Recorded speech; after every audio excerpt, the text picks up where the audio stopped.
ప్రేమంటే రెండక్షరాల మహాకావ్యం. ప్రేమంటే రెండు కన్నీటి చుక్కల మహాసముద్రం అంటూ ఆర్యతో వెండితెరపై ప్రేమని సరికొత్తగా పరిచయం చేశాడు లెక్కల మాస్టర్ సుక్కు. ఇక అదే ఊపులో దానికి సీక్వెల్ గా వచ్చిన ఆర్య 2 అప్పట్లో డివైడ్ టాక్ తెచ్చుకున్న తర్వాత మంచి కల్ట్ ఇమేజ్ ని సంపాదించుకుంది. ముఖ్యంగా బ్రహ్మి కాజల్ మధ్య వచ్చే సన్నివేశాలకి సెపరేట్ ఫ్యాన్ బేస్ ఉంది అనటంలో ఎలాంటి అతిశయోక్తి లేదు.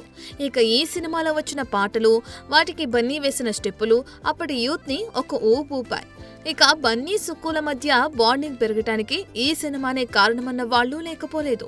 ఇక ఇదిలా ఉంటే అప్పుడు మిస్ అయిన ఆ మ్యాజిక్ మరోసారి చూడండి అంటూ ఆర్య 2ని ఈ నెల 5న మరోసారి థియేటర్స్ లో వదలటానికి సిద్ధమైపోతున్నారు మేకర్స్. ఇక డిసెంబర్ లో పుష్ప 2తో ఆడియన్స్ ని పలకరించిన బన్నీ సినిమా ఈ ఏడాదిలో వస్తుందన్న గ్యారంటీ లేదు.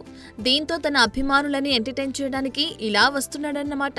చూడాలి మరి అప్పట్లో సరైన సక్సెస్ టాక్ తెచ్చుకొని ఈ సినిమా ఇప్పుడు ఎలాంటి వసూళ్లు రాబడుతుందో.